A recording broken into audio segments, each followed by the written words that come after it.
Corona के कहर से पूरी दुनिया दहशत में है। मुश्किल दौर में सबकी आस वैक्सीन पर है। हाल ही में वैक्सीन को लेकर कई अच्छी खबरें सामने आई। ट्रायल में कई वैक्सीन ने अच्छे परिणाम भी दिए।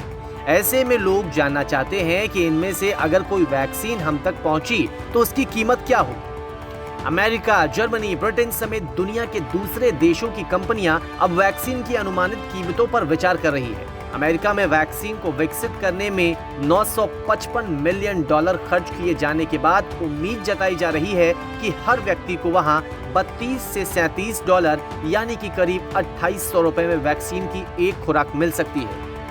वहीं फाइजर ने कहा है कि उसे अपने वैक्सीन को विकसित करने के लिए कोई फेडरल फंडिंग नहीं मिली। हालांकि जर्मन सरकारी सहायता में बायोएनटेक को €375 मिलियन मिले। फाइजर वैक्सीन की कीमत लगभग ₹3000 आंकी गई है। अमेरिकी कंपनी मॉडर्ना की तुलना में ये वैक्सीन ज्यादा महंगी हो सकती है।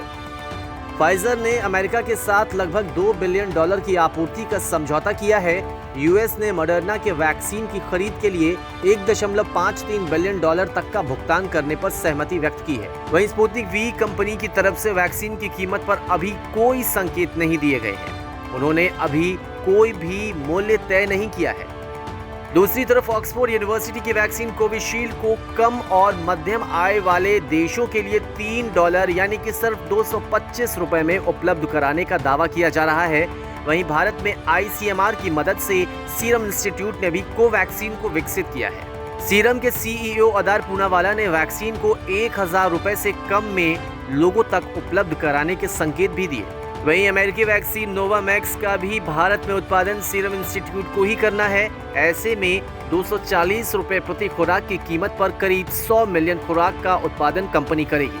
बात अगर इन वैक्सीन के संग्रहण की करें तो उसका भी तरीका अलग अलग होगा। फाइजर का टीका एक mRNA टीका है और इसे इस्तेमाल करने से कुछ दिन पहले तक अल्ट्रा कोल्ड स्टोर में रखा जाएगा। वहीं फाइजर बायोएनटेक वैक्सीन को ultra cold chain freezer -70 degree Celsius और -80 डिग्री सेल्सियस के बीच रखा जाना है। अमेरिकी कंपनी मॉडर्ना की वैक्सीन भी mRNA टीका है। इस वैक्सीन को 30 दिनों के लिए रेफ्रिजरेटर के तापमान पर रखना होगा, जो पहले से अनुमानित 7 दिन की तुलना में काफी लंबा है। 1 महीने के लिए वैक्सीन को 2 से 8 डिग्री सेल्सियस तक के न्यूनतम तापमान पर रखा जा सकता है। स्पुतनिक वी एक एडेनोवायरल वैक्सीन है और इसके लिए बहुत ठंडे तापमान के भंडारण की जरूरत नहीं होती है। रूस के स्पुतनिक वी टीका को ज्यादा से ज्यादा 18 डिग्री सेल्सियस तापमान पर रखा जा सकता है। इसके अलावा भारतीय वैक्सीन के बारे में कहा जा रहा है कि इन्हें 2 से 8 डिग्री तापमान में आसानी से रखा जा सकता है। न्यूज़ तक ब्यूरो।